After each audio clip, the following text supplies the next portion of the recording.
Assalamualaikum warahmatullahi wabarakatuh. Perkenalkan, nama saya Rizky Maulana dengan NIM 12180301774, kelas Sosiologi D. Saya akan memaparkan materi dari fungsi dan jenis paragraf untuk perbaikan nilai semester 1 akhir ini dengan dosen pengampu Bapak Ahmad Saiful. Fungsi dan jenis paragraf. Suatu karangan merupakan terdiri dari beberapa kalimat yang kemudian disusun menjadi suatu kesatuan dengan sesuai dengan suatu kesesuaian yang kemudian membentuk paragraf-paragraf sehingga dapat terbentuk suatu karangan. Pada suatu karangan tentunya akan mengacu pada maksud dari penulisan karangan tersebut, terutama dalam menentukan topik yang ada dalam bagian karangan, sehingga pembaca dapat mengerti maksud dari karangan tersebut.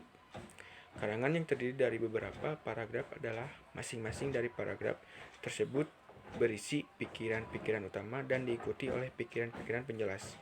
Sebuah paragraf belum tentu berwujud keseluruhan karangan, namun sebuah paragraf sudah bisa memberikan suatu informasi kepada pembaca karena ada skalanya suatu karangan hanya berisi satu paragraf saja, sehingga dalam karangan tersebut hanya berisi satu pikiran pokok.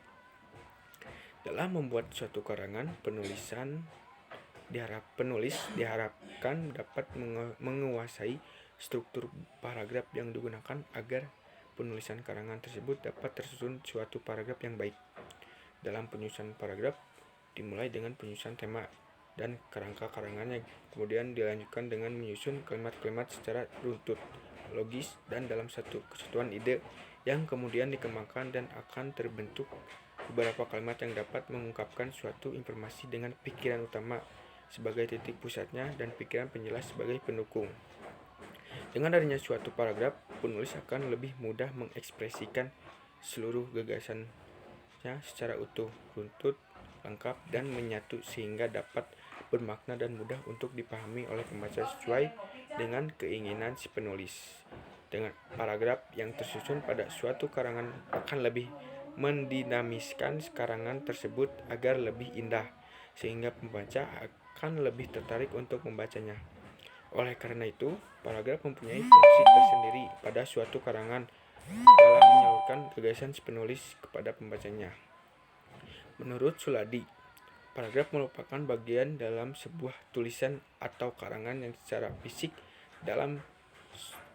sudah tampak dengan nyata karena adanya tanda yang agak menjorok ke dalam. Paragraf adalah pokok penuangan ide dalam sebuah karangan dan didukung oleh sekumpulan kalimat yang saling berhubungan untuk membentuk sebuah gagasan.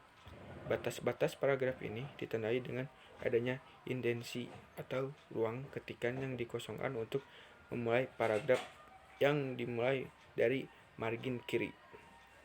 Adapun fungsi paragraf, menurut Ahsul, penulisan paragraf ini memiliki beberapa fungsi yang dapat dilihat dari sudut penulis dan sudut pembaca. Dari sudut penulis, paragraf memiliki beberapa fungsi, diantaranya paragraf dapat dilakukan untuk menuangkan ide pikiran penulis. Penulis dapat menyampaikan ide pikirannya secara runtut dan teratur. Penulis juga tidak akan cepat lelah dalam menyelesaikan tulisannya, serta paragraf ini dapat dimanfaatkan oleh penulis sebagai transisi pengantar atau kesimpulan. Dari sudut pembaca, paragraf juga memiliki beberapa fungsi, diantaranya paragraf dapat memudahkan pembaca untuk menangkap ide pikiran penulis untuk menikmati sebuah tulisan atau karangan, serta paragraf juga dapat membuat pembacanya tidak cepat lelah karena dengan adanya paragraf, pembaca dapat berhenti untuk beberapa saat di akhir paragraf. Dan syarat paragraf. Menurut Sulady, secara umum syarat-syarat paragraf yang baik meliputi kesatuan, kepaduan, kelengkapan atau ketuntasan, keruntutan, dan konsistensi. Unsur-unsur paragraf.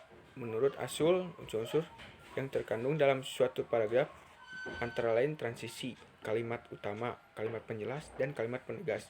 Terkadang tidak semua paragraf mengandung 4 unsur, namun bisa saja sebuah paragraf mengandung 3 unsur, 2 unsur, atau bahkan hanya 1 unsur saja.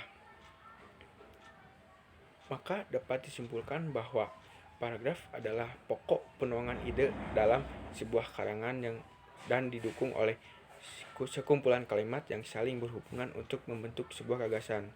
Paragraf juga memiliki beberapa fungsi yang dapat dilihat dari sudut penulis dan sudut pembaca. Salah satu fungsi paragraf dari sudut penulisnya yaitu agar penulis dapat menyampaikan ide pikirannya secara runtut dan teratur.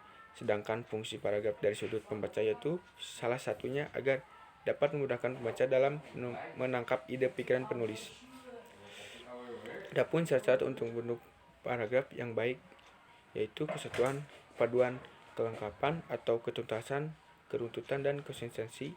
Selain itu, terdapat juga unsur-unsur yang terkandung dalam suatu paragraf antara lain transisi, kalimat utama, kalimat penjelas, dan kalimat penegas. Paragraf juga terdiri dari beberapa jenis yang dikelompokkan berdasarkan pola penalaran, gaya ekspresi atau pengungkapan, dan urutan. Berdasarkan pola penalaran paragraf terbagi menjadi 5, yaitu paragraf deduktif, induktif atau campuran, ineratif, dan ide pokok menyebar.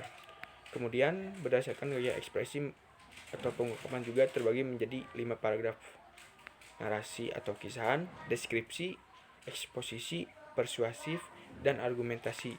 Serta berdasarkan urutan terbagi menjadi 3, yaitu paragraf pembuka, isi, dan penutup. Sekian pemaparan singkat dari saya. Wabillahi taufiq wal hidayah. Wassalamualaikum warahmatullahi wabarakatuh.